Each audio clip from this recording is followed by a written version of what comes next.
اور پھر مسائل کی طرف آتے ہوئے ہم نے آپ کو بتایا تھا، جس کا خلاصہ یہ ہے کہ قربانی کے 3 دنوں میں، یعنی 10 ذوالحجہ، 11 اور 12، ان 3 دنوں میں گھر کے ہر فرد کو اپنا حساب و کتاب کرنا چاہیے۔ گھر میں جتنے عاقل ہیں، بالغ ہیں، مسلمان ہیں، چاہے مرد ہو عورت ہو، مقیم ہو مسافر نہ ہو، ان سب کو کاغذ قلم لے کر اپنا اپنا حساب کرنا ہوگا۔ ہر ایک یہ غور کرے کہ میرے پاس کتنا سونا ہے، کتنا چاندی ہے، کتنا روپیہ ہے، کتنا مال تجارت ہے، اور کتنا ضروریات زندگی سے زائد سامان میری ذاتی ملکیت میں ہے۔ اس مال کا وہ اندازہ کرے کہ کتنا مالیت کا ہے، وہ رقم نکال کر اس کا ٹوٹل کر لیں۔ مثلا سونا ہے تو سونے کی رقم معلوم کر لیں، اس وقت مارکیٹ سے کیا ریٹ چل رہا ہے، چاندی اگر مال تجارت اس کا ریٹ معلوم کر لیا، اور جو گھر میں ضروریات زندگی سے زیادہ سامان ہے اس کی قیمت معلوم کر لی۔ یہ تکلف تو بہرحال کرنا پڑے گا، تو جب آپ کل کر لیں گے، ٹوٹل کر لیں گے، پھر یہ غور و تفکر کرنا ہوگا کہ آپ پر کچھ قرضہ ہے یا نہیں ہے۔ اگر قرضہ ہے تو اس میں سے اس کو مائنس کر دیں۔ اب جتنا یہ باقی بچے گا اس میں مزید ایک غور یہ بھی کر لیں کہ آپ نے کسی کو قرضہ تو نہیں دیا ہوا۔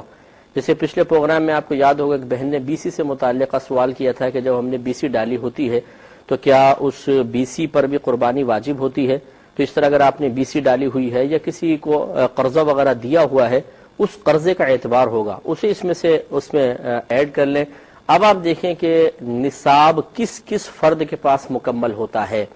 جس فرد کے پاس نصاب مکمل ہوگا اس پر قربانی واجب ہوگی۔ لہذا ہم نے پہلے بھی سمجھایا تھا کہ اس عادت کو، اس غلط رسم کو ختم کیجئے کہ جی ہمارے ہاں تو ہر سال بس ابا جی کی طرف سے قربانی ہوتی ہے، ہمارے ہاں جی امی قربانی کرتی ہیں، یا یہ ہوتا ہے کہ جی ایک سال ابا جی کریں گے، دوسرے سال امی کریں گے، تیسرے سال دادا جی کی طرف سے ہوگی، چوتھے سال دادی جان کی طرف سے ہوگی۔ یہ غلط طریقے ہیں۔ ہم نے آپ کو بتایا تھا کہ یہ ہو سکتا ہے کہ اس طرح طریقہ کار کو اختیار کرنے کی بنا پر جس پر قربانی واجب ہو وہ قربانی نہ کرے، جس پہ قربانی واجب نہیں ہے اس کی طرف سے نفل قربانی کا اہتمام کر دیا جائے۔ لہذا جس کا واجب ترک ہوگا وہ گناہ گار ہوگا، اور جس کی طرف سے نفل قربانی ہوئی اسے ثواب تو ملے گا، لیکن اس پہ واجب نہیں تھی تو کرنے کا فائدہ کیا؟ پہلے واجب والے شخص کو کرنی چاہیے، اور اس سے یہ بھولاپن بھی دور ہو جائے گا کہ جی ہمارے تو ابا جان کرتے ہیں، تو بچے یہ سمجھتے ہیں مثلا بیٹا ہے کماتا ہے، بیٹی کماتی ہے، یا ان کے ذاتی ملکیت میں سونا چاندی پیسہ وغیرہ ہوتا ہے، اور وہ سمجھتے ہیں کہ ہم پہ قربانی واجب نہیں ہے، قربانی واجب ہوتی ہے۔ اور یہ بھی یاد رکھیں کہ بعض اوقات ایسا ہوتا ہے کہ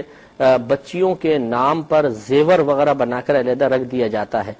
اور بچیاں بالغ ہو چکی ہوتی ہیں، تو اگر ان بچیوں کی ذاتی ملکیت میں جو آپ نے زیور بنا کے ان کے لیے رکھا ہوا ہے شادی بیاہ کے لیے، اگر وہ نصاب کے برابر پہنچ جاتا ہے، اور یا ان کے پاس اور مثلا جیسے آپ نے بالفرض ایک بچی کے لیے 4 تولہ سونا بنا کے رکھا ہوا ہے، اب یقینی سی بات ہے کہ صرف سونے کو دیکھیں تو نصاب مکمل نہیں ہے کہ 7.5 تولہ سونا ہونا ضروری ہے، لیکن اس بچی کی ذاتی ملکیت میں ضروریات زندگی سے زیادہ کچھ سامان ہے یا تھوڑی بہت چاندی ہے، تو جب ایک جنس کے مال سے نصاب مکمل نہ ہو رہا ہو بلکہ 2-3 اجناس ہوں، 2-3 جنسیں ہوں، اور کسی سے نصاب مکمل نہیں ہو رہا، تو شرع حکم یہ ہوتا ہے اب ان سب کو ملا لیا جائے۔ لہذا سونے کی قیمت نکلوائیں، چاندی کے ریٹ لگوائیں، کیش اس کے اندر ملائیے، اب آپ جب ٹوٹل دیکھیں گے تو یقیناً نصاب کے برابر بن جائے گا، اس بچی پہ قربانی واجب ہو جائے گی۔ تو اس طریقے سے جب آپ حساب و کتاب کریں گے تو یقیناً آپ پر یہ ایک حیرت انگیز انکشاف بھی ہوگا کہ سابقہ زندگی میں کئی سالوں میں قربانی واجب تھی، لیکن ہم اپنی کم علمی کی بنا پر، بھولے پن کی بنا پر، یا صرف عام لوگوں سے پوچھے گئے مسائل کی بنا پر یہ فیصلہ کر بیٹھے تھے کہ ہم پہ قربانی واجب نہیں ہے۔ اور یہ بھی ہم مسئلے کا حل بتا چکے ہیں کہ اگر کسی شخص پہ قربانی واجب تھی، 3 دن گزر گئے، اس نے قربانی نہیں کی، تو اب اس قربانی کی اس انداز سے قضا نہیں ہے کہ آپ اگلے سال 2 جانور ذبح کر لیں، بلکہ حکم شرعی یہ ہوتا ہے کہ ایک قربانی کے جانور کی رقم آپ کو صدقہ کرنی ہوگی، کسی بھی غریب کو دے دیں، مسجد میں لگا دیں، صدقہ ادا ہو جائے گا۔ اور وہ ضروری نہیں ہے کہ آپ بکرے کی قیمت ہی دیں، ایک گائے کے حصے کی قیمت اگر آپ صدقہ کر دیں گے تو آپ کا واجب ادا ہو جائے گا۔ یہ طرح ذہن میں رکھیں